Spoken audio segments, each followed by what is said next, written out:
I heard a minister once say that marriage is an action where people are involved in selfless love. The true marriage, Christian marriage, is built on selfless love. Doesn't it sound neat? Ladies and gentlemen, that is baloney. There is no such thing as selfless love. For me to love, myself has to be involved in it. Now obviously God does not want us to be involved in selfish love, where we just use our partner for our own gratification, for our own ends, exploiting them and denigrating them and destroying them.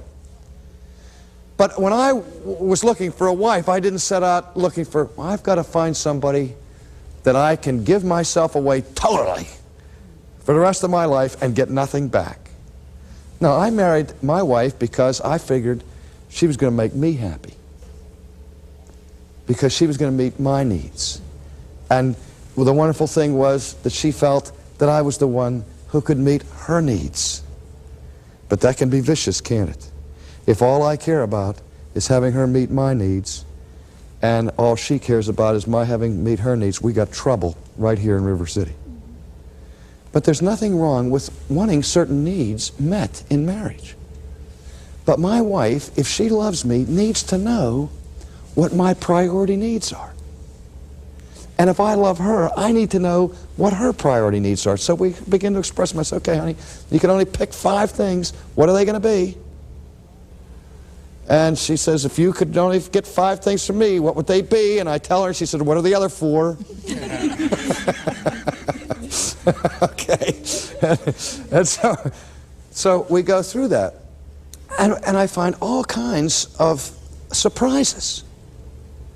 She'll tell me, here's the 5 most important things that I want out of this marriage. And I'll say, wait a minute, 3 of those I would have figured out. But I never would have guessed the other 2 had you not told me. I make assumptions about what my wife needs and about what my wife wants. And so often those assumptions are wrong.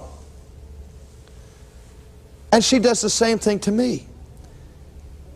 Now here's the tragedy. What happens where I have the top 5 needs in my marriage that I know what they are, and I say to my wife, okay, I'm not going to do this with her because this can be really, really destructive, but I'll say in my own mind, privacy, I'll hide this one. I'll say, okay, now I'm going to rate her. How's she doing? And I look at need number 1 and I say, she is a 10. It's terrific. Number 2, the second most important need in my life, she's a 9. The third most important need in my life that I feel, she's a 2. Number 4, 10. Number 5, 10. I don't think there are very many marriages that would get that high of a total. But even that marriage where 4 out of the 5 top felt needs are being met is a powder keg ready to explode. Why? Because if one of your top 5 felt needs is not being met, that is your point of vulnerability. What happens if a man has 4 out of his top 5 needs being met, and he goes to work, and every day he's spending time with his secretary, who at this level is a 10?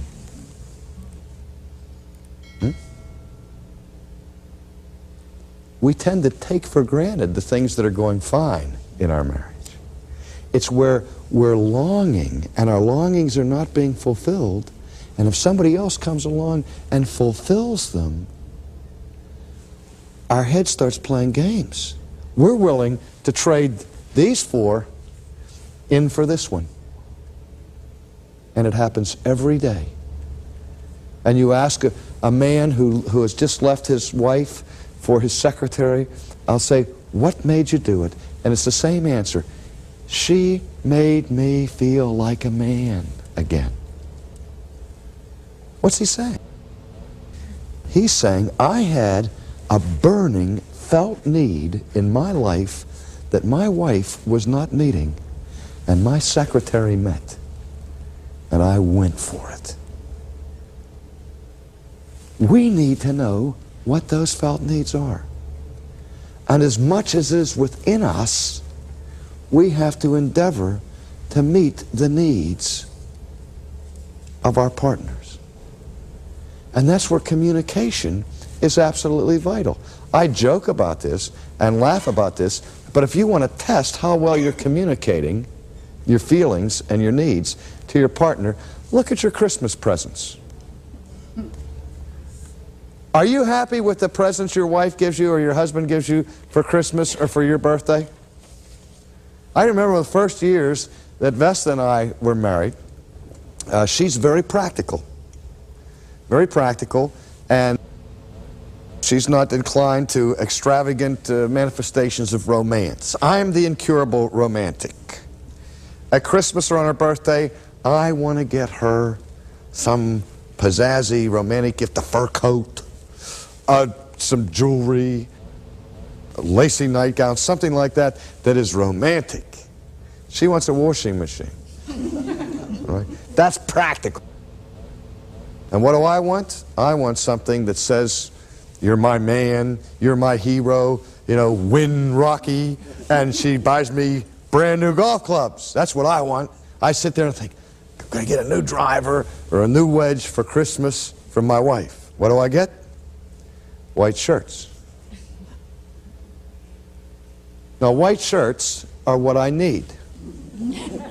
They're not what I want.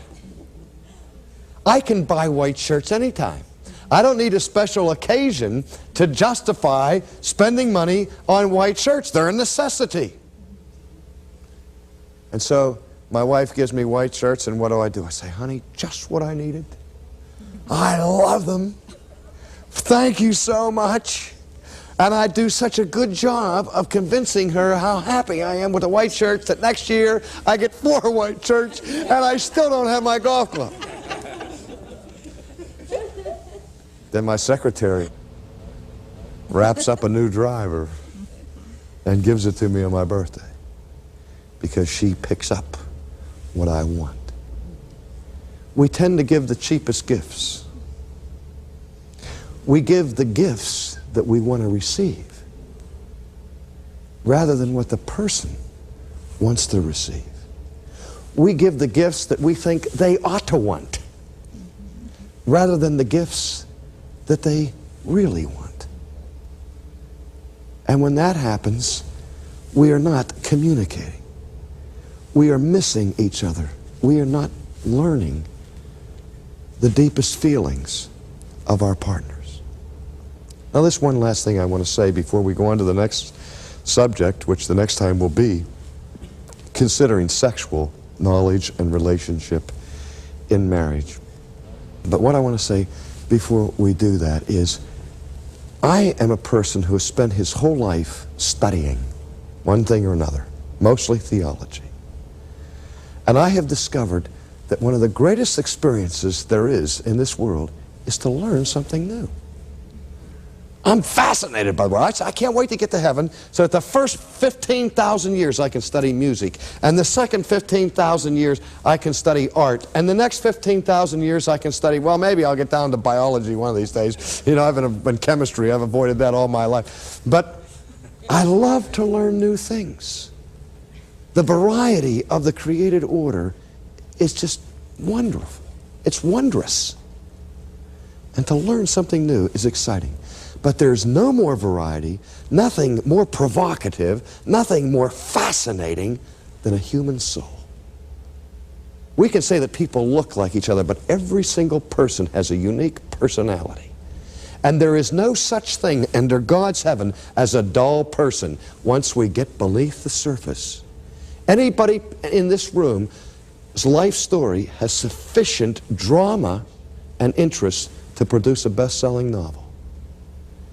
And so it's fun to learn to know another person intimately.